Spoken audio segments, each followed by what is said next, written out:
Hey, this is Danny with growwealthwithin.com, and I'm here with Mike Hill. And Mike, can you give us a quick 2-minute intro of you? 2 minute intro. That's the one thing I didn't prep for this. So I'm a military dependent. Grew up in the military. Went to high school. Didn't go to college. Straight to work after I got out of high school, and I'm a carpenter. Just basically, I Oh, was trained as a carpenter. So got that started 5 or 6 years into being a carpenter. Decided to start my own business. So I went into entrepreneurship back in 1983. mm, And then I've been in and out of business since then. And so for the past 5 years, 7 years, since 2004, oh my gosh, that's a long time now, isn't it? I have been an business owner. so for 15 years about. 15 years. I started 2004 as a Nice. legitimate business owner and investor. Yes. Awesome.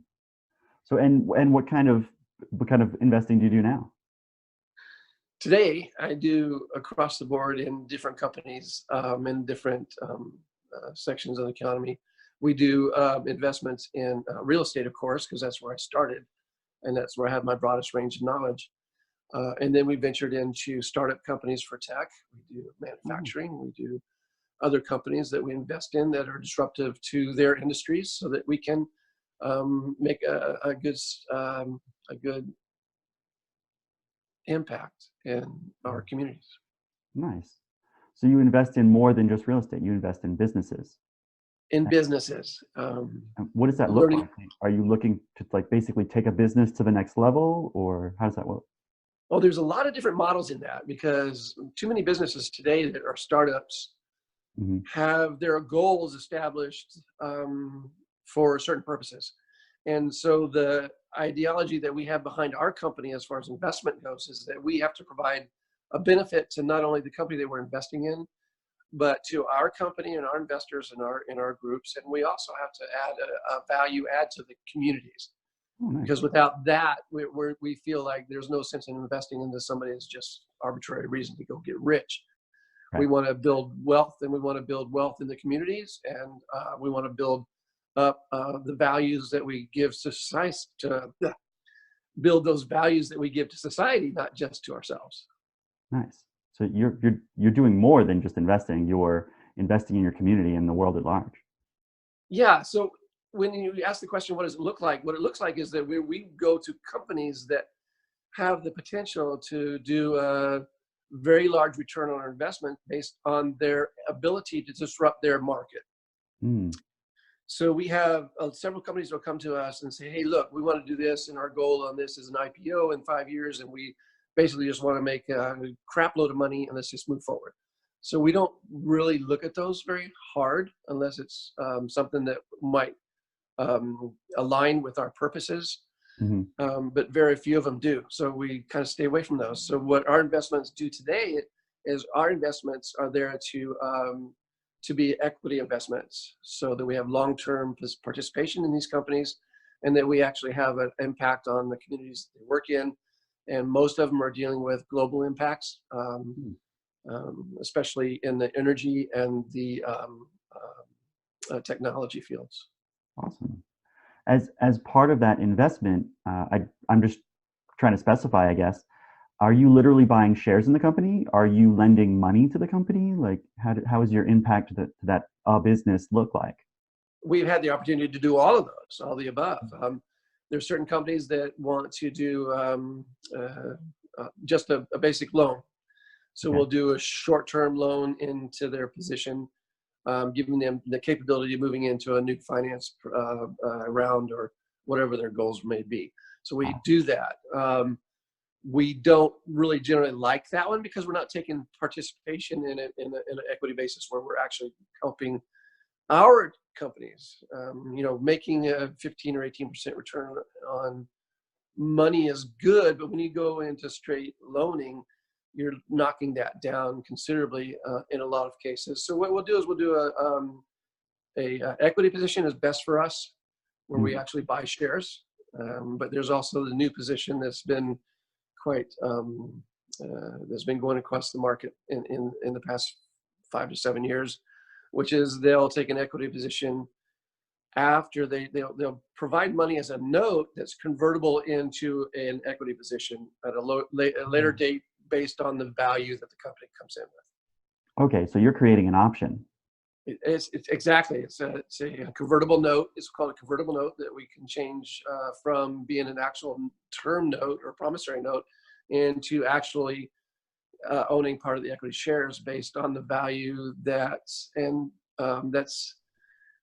we project it to be, Nice. compared to what it is today. That's And awesome. that gives us a great advantage in that we don't have to risk 100% of our money as an equity partner. And we only invest a portion of the money as a lender, which gives us first right to liquidations. Awesome. But it also gives us a discount when we go to that value add participation portion where we convert it over into equity shares. So we get the value at what it is based on the discount that we bought in with our loan. Right. That's really cool. And I would imagine if things didn't pan out as you were expecting, you wouldn't be locked in to purchase, because that's Correct. what an option is you're not locked in. You're not locked into anything. And in fact, there's so many within this whole program. There's so many ways out of this that, it's beneficial to. It's more beneficial to the. It's beneficial to both parties. The company doesn't lose equity position right off the bat. That can get diluted later on, and then somebody take them over on a forced takeover, an IPO, or into some kind of a buyout position. And then the investor gets to be aware of what's going on in the business, but he's not at risk as an equity partner if it does fold. So any assets the company does have, when they go to liquidate it, they're the first to get paid off of it. So they're reduce their risk at the front end of this. Awesome. So how do you come across opportunities in this space? Is it all through your network? Are you in some special club? Like, how do you find them? You're the special club, Danny. I'll tell you what. I love what you do and how you project yourself into this kind of atmosphere. And that's the right question: is how do you get exposed to all these opportunities? And people come to me with deals, and yes, I do belong to associations. I do belong to different programs in different areas. The programs themselves don't bring the opportunities, but the value of the program is to be associated with somebody, or the relationships that you build with the people that do bring you opportunities. So it's always up to that investor, me, to build a relationship that will allow people to be comfortable enough with me to bring their opportunities to me. I think now that's a guess, because I get inundated with opportunities from a lot of different sources, and the biggest preventer of being able to participate in something is not being able to see it. Right. So you have to be able to see the opportunities when they're presented to you. And so many people put a lot of blinders on, or restrictions on, what they think an opportunity is. And so they don't listen and build a relationship to give that opportunity a chance to mature. So yeah, so they're basically, their programs in their head are running, and they're seeing what they want to see, which might be fear, like all the ways it could go wrong. So trust me, if you focus on just what could go wrong, you'd never get anything done. There's no end to that. Yeah. Never get anything done. So what, I mean, you've already said a little bit about it, but what does an opportunity look like to you? Like, something comes across your desk, you get an email or a phone call. Like, how do you determine that this opportunity is something you want to pursue? I personally have to evaluate it. And I think one of the big things that's in my breadbasket is that I do look at a lot of opportunities when people present them to me. I just got a call this last week from a realtor that I haven't heard from in, 4, maybe 5 years. And he called to reintroduce himself because he's been out of country because he had a lot of issues with his family. So he called to reintroduce himself to me, and he says, "Hey, Mike, now what are you looking for?" And I said, well, it's always the same opportunity. Yeah. So I'm looking for a chance to have a relationship with people that provide opportunities to what, so it doesn't matter what class of asset it has. I'm just looking for something that has an opportunity to grow, to mature, and provide the alignment that I have with my life, which is to help other people. I'm here to help other people through my experiences. So the opportunity that will look good to me is one that has a exponential return. Mm-hmm. Those are always the best. And on the investment or your cash on cash, that's one of the top indicators for me. It's not the ROI so much as it is the cash on cash. If I put, I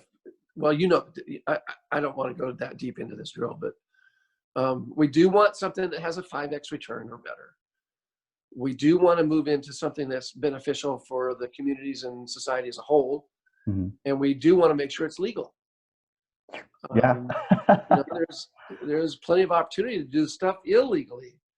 And we straight away walk away from those. And then we kind of disassociate ourselves from people that are actually promoting those kind of situations. And it's kind of amazing how your value system will often repel people with the opposite value system and then attract people with the same value system. So quite consistently. Because once someone finds out that that's not what you're looking for, yeah, they're never going to bother you again. Yeah, they realize that there's nothing to gain from you, or I don't even know how to say that. Like, they realize that you're not a mark, I guess, right? Huge statement what you just said. That is such a big statement, because yes, they realize that you're not a mark. So they're not going to take advantage of you, and you're not going to let them take advantage of anyone in your network. That's correct. Yeah, that's huge. And that's something that I try to teach in my course, is that a lot of investing is having that integrity and surrounding yourself with people who have that integrity. So when you do something together, everyone wins. If one person doesn't win, you don't do it.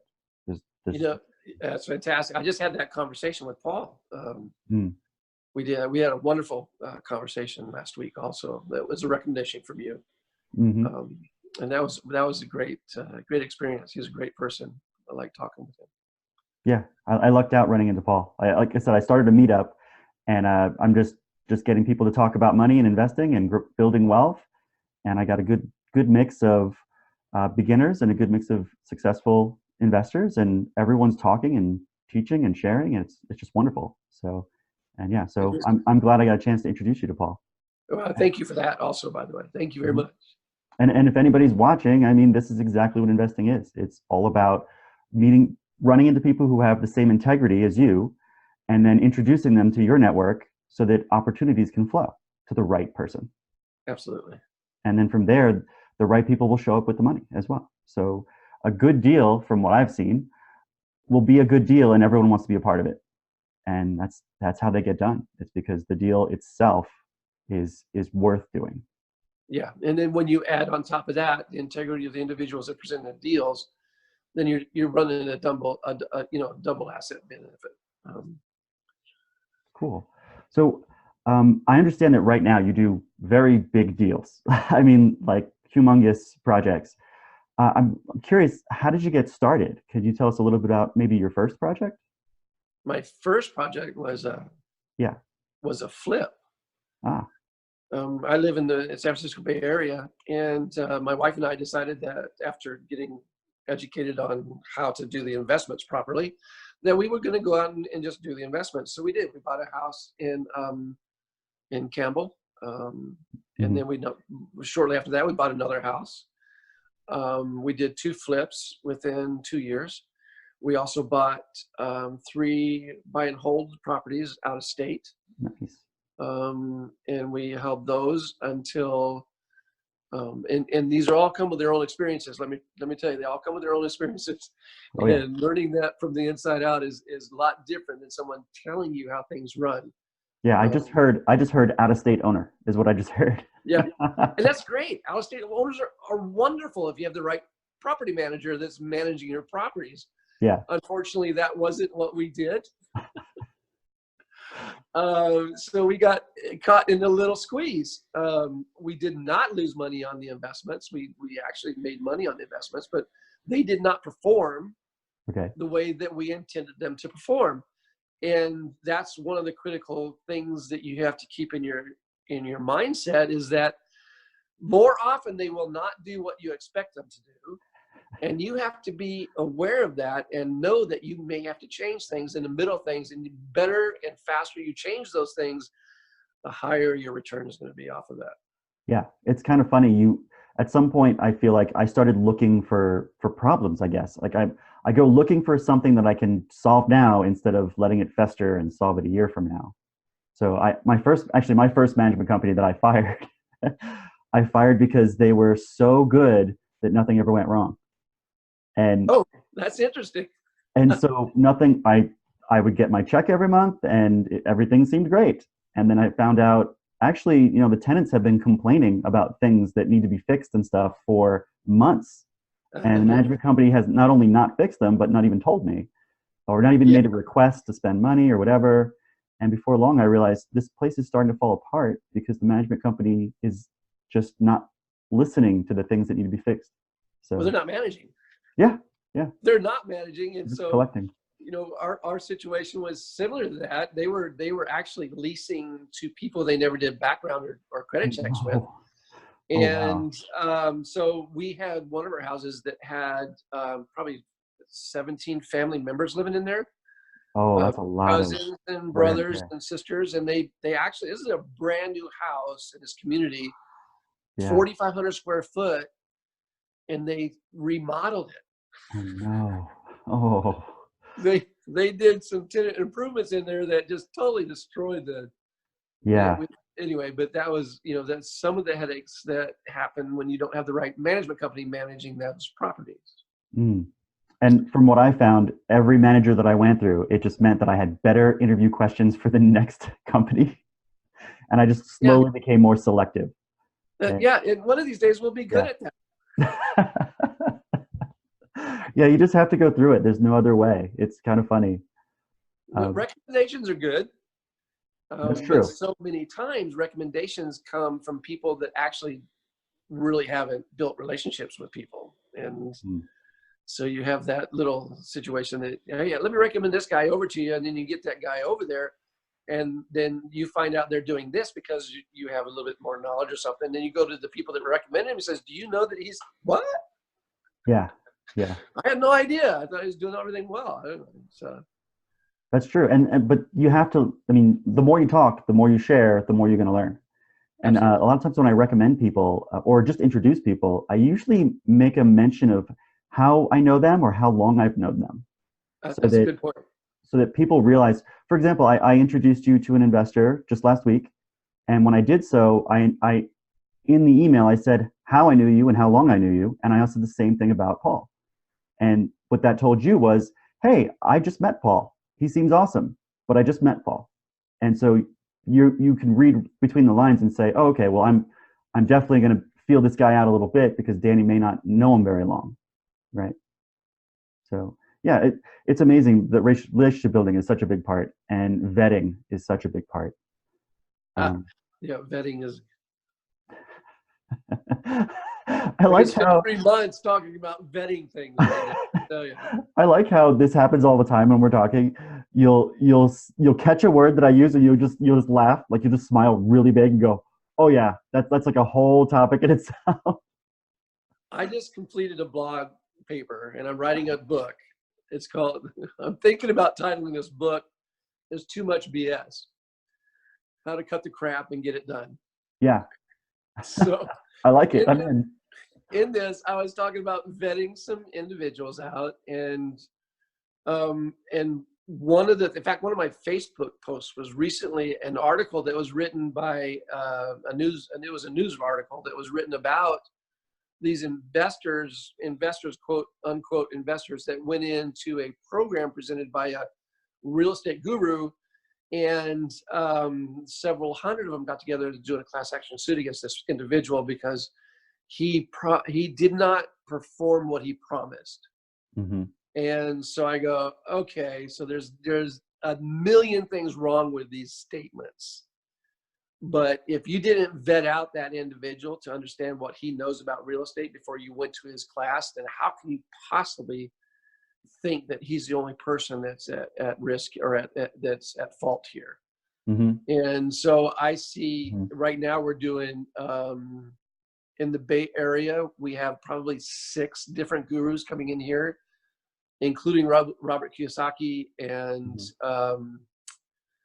another one that's coming in who's on the same scale as Robert Kiyosaki, who's doing real estate programs. And what I want to tell people is this: vet the program out. Make sure that the people that they have teaching this program have actually done the things that they're talking about. Yeah. Because 90% of them haven't. And they're just people that have been trained to educate. And if you haven't gone through these experiences and done the work and footwork and all the stuff that comes with it, the homework, the due diligence, all that kind of stuff, Mm-hmm. learning from somebody who's never done it is like, Yeah. And I've found that, I mean, you run into them in every city, right? We have them here in Vegas as well. There's meetups with people who basically all they do is, I have to say, they sell. They're good at sales, and they're good at, like you said, training, and they're happy to sell you on the next training course, but they've never done it, and they have zero experience doing the thing that they're teaching, but they're good at selling it. Yeah, well, that's one of the things about my book that's coming out. I want to expose all this stuff because when we were previously talking about the being legal, business that is legal, there's a fine line between that con artist providing services on a legal platform as opposed to someone who's just a straight out con artist who's going to steal all your money, and he's going to steal your money. Because there are so many platforms out there today that do these seminar programs that have absolutely no value return. And in fact, most people don't even get the money back that they paid for these programs. It's very, very hard to recover that. And it's simply because they didn't vet these people out. They didn't really understand what they were giving people or the education. And yes, some of them have value, but I in my experience, majority of them actually do never give you a ROI, and it's hard to recover your expenses in these kind of things. Yeah. Actually, here's a question. What's a question or two you might ask someone to vet them? What in the circumstances that I've been put in recently, I don't ask that person the question because they're very good at being self-proclaiming experts. So I ask the people that have been in the program, what did you get out of it? Is there any benefit from you? Did you get a return on your investment? Have you recovered the money that it cost you to do this program? That's the main question. Did you, over your experience, recover the amount of money that you spent on this program? And were you happy with it? Were you satisfied? Yeah. So you're basically checking references. That sounds, I mean, like at a high level, it's like, go get references and make sure that you call them. Because a lot of these guys, here's my favorite one, Danny, is you see these pictures on magazine. They got full profile pictures on headline magazines. And they'll put that on their Facebook, or they'll put that on their Instagram, or they'll say, oh, look at me, look what I just did. I just got on the cover of da-da-da magazine. Right. And then you go and research the magazine. It's their publication. I kid you not. Yeah. I mean, I like the ones that are like, winner of the award that we just made up. Exactly. Oh, and I'm going to get on a little soapbox here of it. Best-selling authors. Yes. I mean, best-selling author, some niche we made up.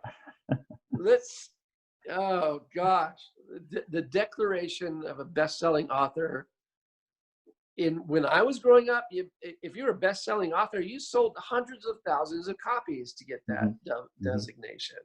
And now you can get that designation by following a program and doing it for 5 days. You can get the best-selling author, #1 best-selling author designation from a variety of different resources, and all you've sold is 3 copies. Yep. And so I'm very. So I'm excited that you're going to be focusing on basically how to spot a snake oil salesman, because I think that's a very big part of just investing in general, is realizing that there are people out there who just want to rip you off. You hit it on the net. I mean, you just said it all in 2 words: snake oil salesman. So that's. Yeah, I actually, it's funny. I actually have a part in my course that literally is called "How to Spot a Snake Oil Salesman," because they're out there. And so, what's the #1 on your list on how to spot them? Honestly, it was what you just said about checking references. And I have another thing where I like to ask, and I was trying to get to ask you it without telling you. Let me just ask you, how many deals have you done? That's the one. I find that for some reason people tend to be a little more truthful, and it kind of catches them off guard.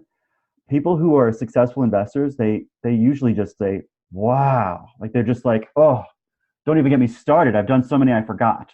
Right? I could never count them all. Those are the people who are extremely successful. And then you'll get people who are, just learning and say, well, it's my first one, or I've done 2, and it immediately lets me gauge people's experience level, provided they're telling the truth, right? Provided they're telling the truth. And that's a good snake oil salesman. You never know that he's selling snake oil. Yeah. And there's the headache we have. The promise of value and then never delivering. And I think it's one of the biggest things that we fight as investors is that there's so many snake oil salesmen out there that we kind of have to make up for it almost. Like when I've had people that I've spoken to and they found out I was an investor, and immediately they didn't want to talk to me.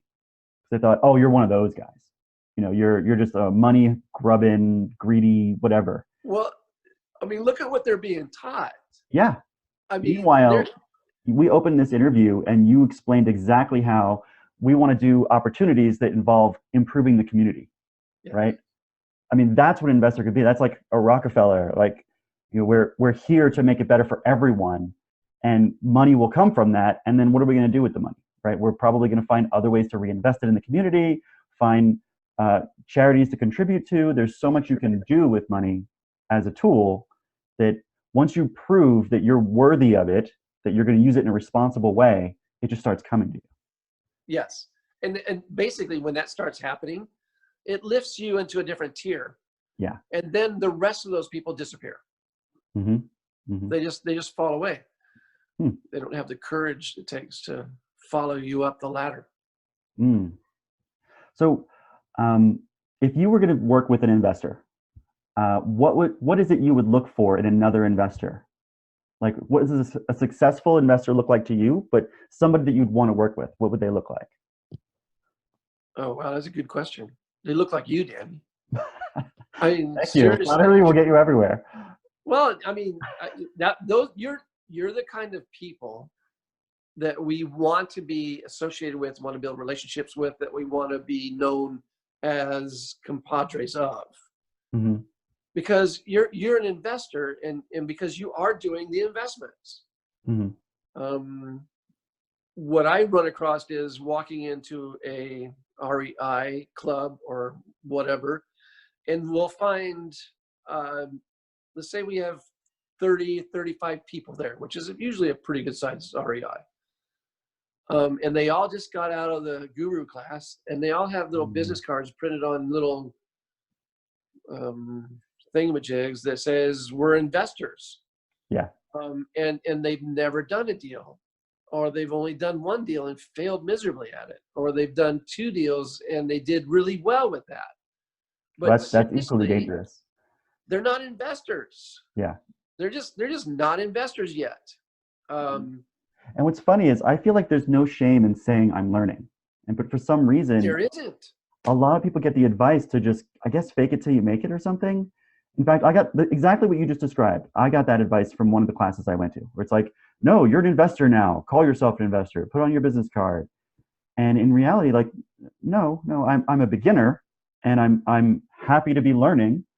And as long as I'm honest with that, then people approach me with that get understanding. And Yes. then so I got approached by investors who want to do deals, but they also understand that, okay, well, this guy hasn't done very many, so we're going to kind of throw in a little extra things along the way, like, hey, did you realize you should probably ask these questions of your management company? Like, Yeah. just little mentory things start to come out because I'm willing to admit, just be humble, say like I'm just learning at this point. So, and even now, I mean, I've done 20 deals, and Yeah. 15, well, actually 15 to 20 were mobile homes. And then I've done 5 units of rentals, and I've done a couple of flips, and I've done some note investing as well. And so that's where I am right now. And I'm looking for more. I'm looking for the next thing. But Yeah. I mean, why wouldn't you just tell people this is what I've done and this is where I want to go, right? Like, why would you say? Absolutely. You need to tell them that. Otherwise, they're going to look at you like, because they're going to find out. Yeah, It's easy. yeah. There's only one question that's going to reveal you. What's that? And it doesn't matter what that question is. It's just that question that someone's going to Ah, ask you is going to reveal who you are. right. For you, it's how many deals have you done? For somebody else, it's, how much money you got in the game. Mm. What's your What's cost? I yeah, mean, yeah, yeah. what's your scheduled ROI? What's your exit strategy? I mean, Mhm. how many deals people brought to me and said, so the first thing I asked them, what's your exit strategy? They go, what? To make money. I said, no, how are you going to do that? How are you going to actually make the money from this? And they Oh go, man. because you're going to invest in this. I'm not investing in anything. You're the one. And then there's the other side of the coin that says the investor that you're working with has skin in the game. How can you be an investor? I'm sorry. How can I get excited about these kind of things? It makes me crazy. Um, how can how can you be an investor if none of your money is in the deal at risk? Yeah, That's yeah. not an investor. Mhm. That's somebody that arbitrates deals to other people, and there's a business in that. I love those kind of people because I deal with a lot of them, Mhm. and I'm good paying them reference fees or hold fees or wholesale fees. That's their job. Pay them. Yeah, yeah. But don't tell me you're an investor if all you're doing is wholesaling deals, because that's not an investor. Right. Yeah. Not.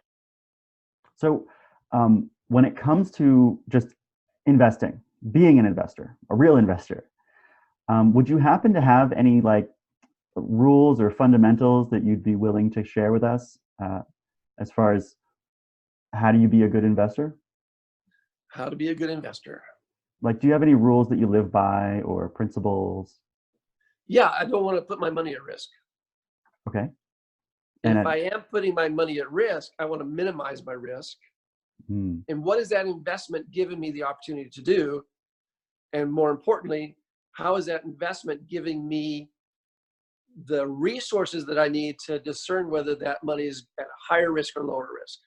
mm, So cool. it's all about risk mitigation. Investment is I was just talking to somebody and I forgot who it was. I apologize. But I was letting them know that basically, well, we were just talking about it a little bit, the convertible note business. Mhm, mhm. Um, if I have a high risk company, I'm going to do a convertible note. If I have a low risk company, I want to be an equity partner in it. Mm, okay, that makes Does that sense. make So sense? you're using the right tool for the job, basically. I absolutely get the right tool for the right job. And then, as far as I look for personally in our companies, we look for the benefit to everybody. Hmm. We don't look for something that's going to make a lot of money and leave a lot of people crying, Right. Yeah, because that always or comes back. Like, put money on or put people on the streets. Or we're going to, what yeah. we do is we love disruptive technologies. Um, we love real estate. And if it's okay, can I give you a little bit of information about real estate investing? Sure. Because people do it absolutely backwards today. Okay. The investment, real property really doesn't have an investment return until you own something that gives you a monthly income. So cash flow. substantial monthly income, not just rents from an apartment building. Apartment buildings are great. If you've got 100 units and you have a monthly mortgage on those 100 units that's somewhere around $500,000, but on the 100 unit you're making $500,000 a month or $750,000 a month, that's an investment. Mm-hmm. If you go out and buy a rental property as a single family residence and it costs you $1,200 to keep it afloat, and you're making $1,250, although it's got positive cash flow, it's not impacting your life as an investment should. Right. Basically, you're getting way less money than you could by putting it in the stock market. Yep. On a mutual fund. And so where's the return on that? We have to measure the return against the risk, and the rewards usually in big properties are built later on. You can't invest in a hotel right off the bat. Mm-hmm. Hotels are great investments. They're great money makers.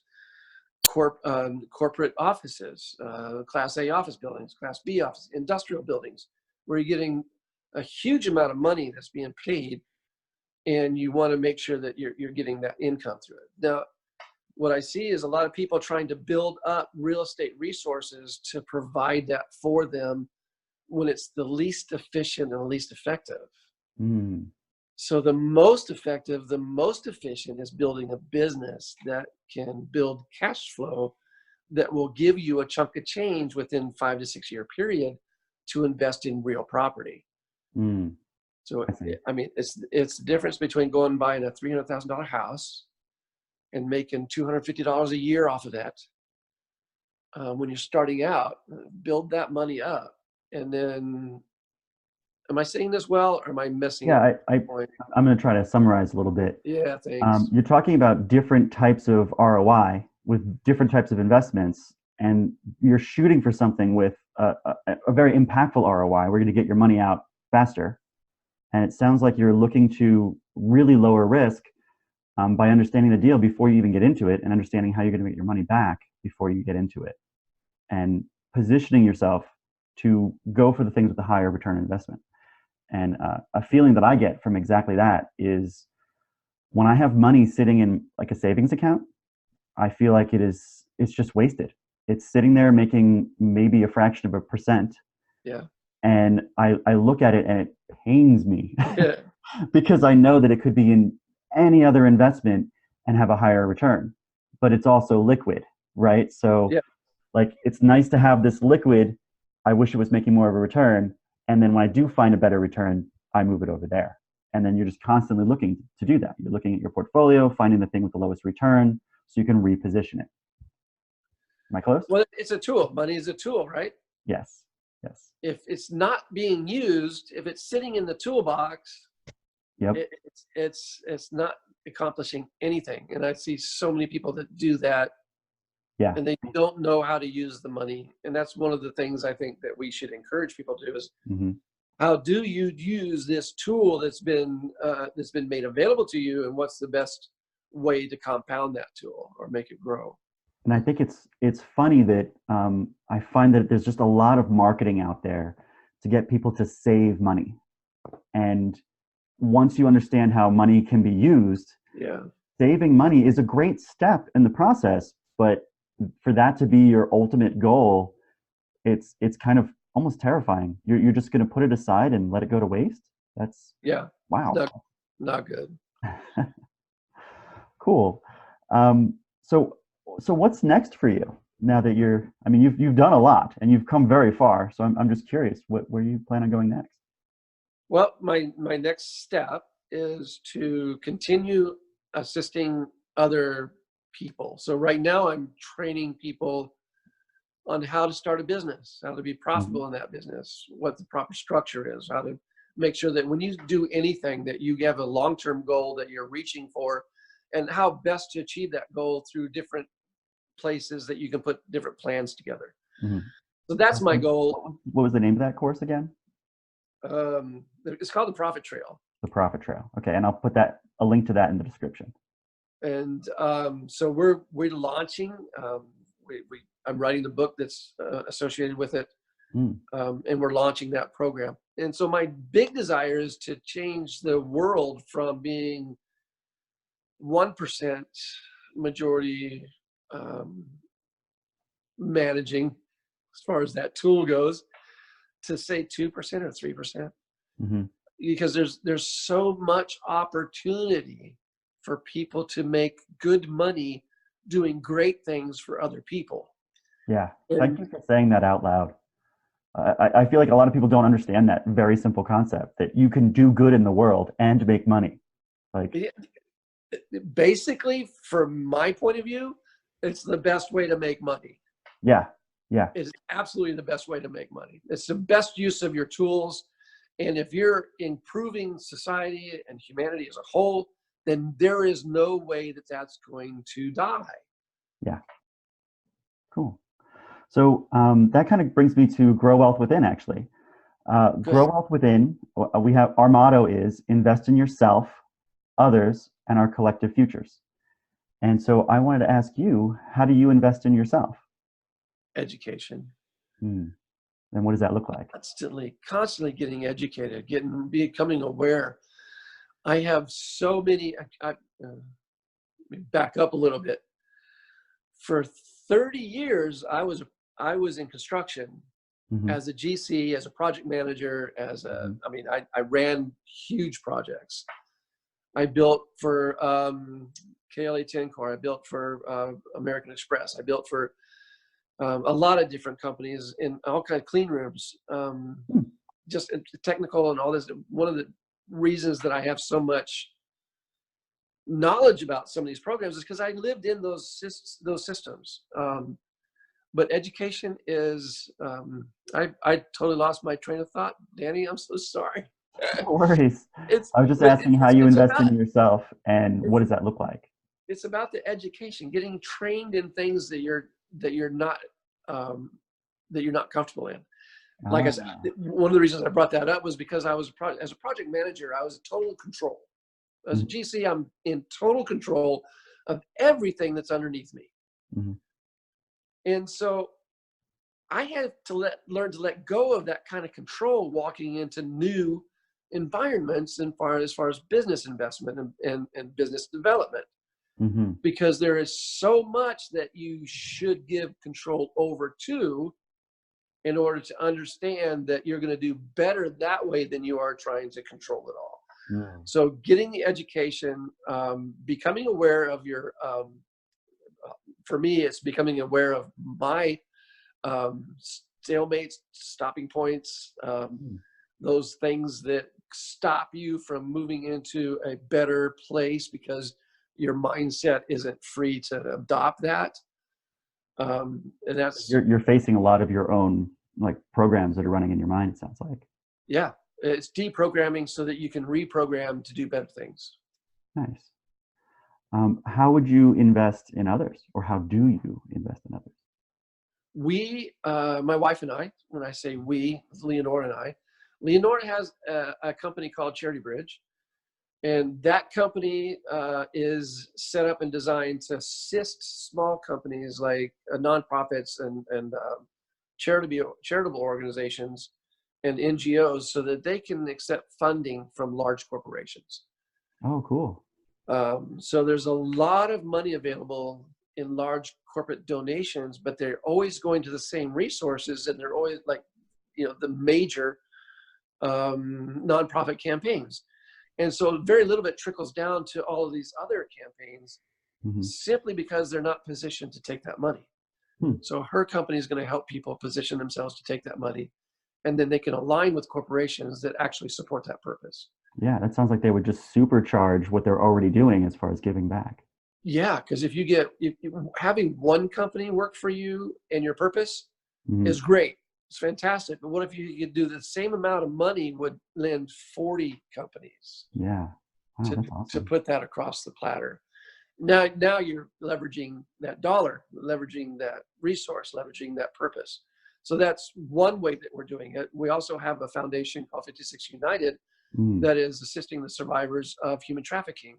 Mm. And Wow. we're also advocating going to schools and in education platforms and churches to get them involved in recognizing what human trafficking is, so they can report it better and have better control over what's going on in our society today, which is overwhelmingly being inundated with slaves and Yeah. human trafficked individuals. And it's an atrocity that we can't put up with. So we have that program that's there to stop that. That's two of the ways that we're doing it. The next way is to make sure that we're helping other companies develop their businesses.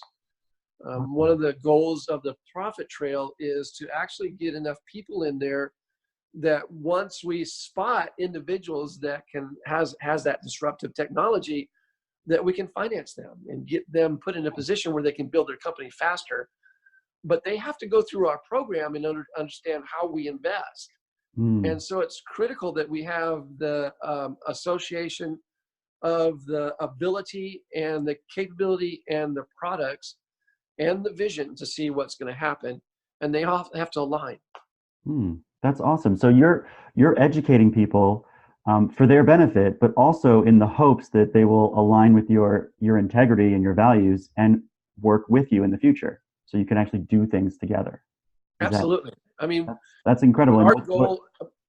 I'm sorry. What I love about that is that we had that whole discussion earlier about oil salesmen.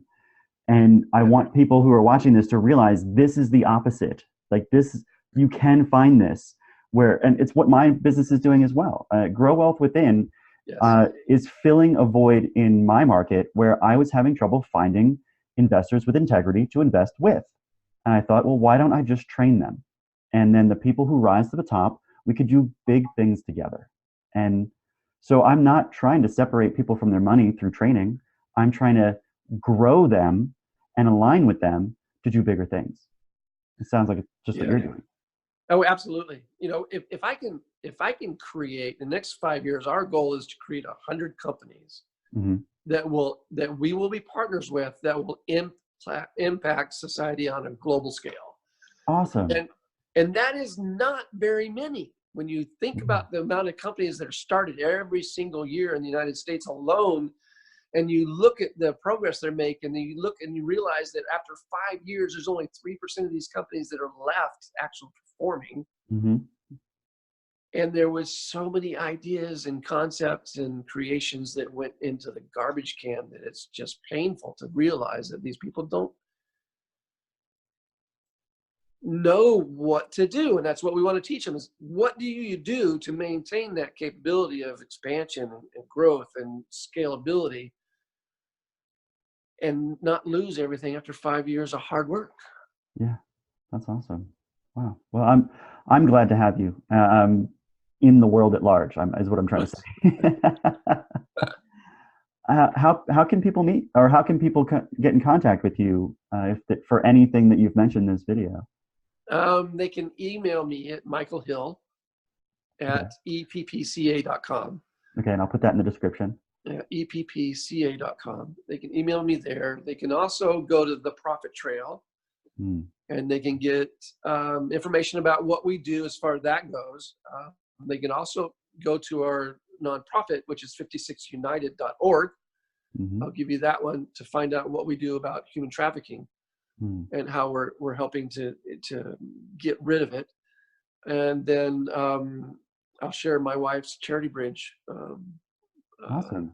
URL, so that if they're interested in finding out how they can, as a nonprofit NGO or charity organization, how they can get positioned to accept money from large corporations. Awesome. Well, it's been absolutely wonderful to have you on the show today. And I'm wondering if maybe I could have you back sometime to do like follow-up interview, maybe do a case study or something like that. Absolutely. I'd be happy to do that. Awesome. Well, thank you so much, Michael, and I'll see you next time. Thanks, Danny. You enjoy your day, okay? Thank you very much. You too.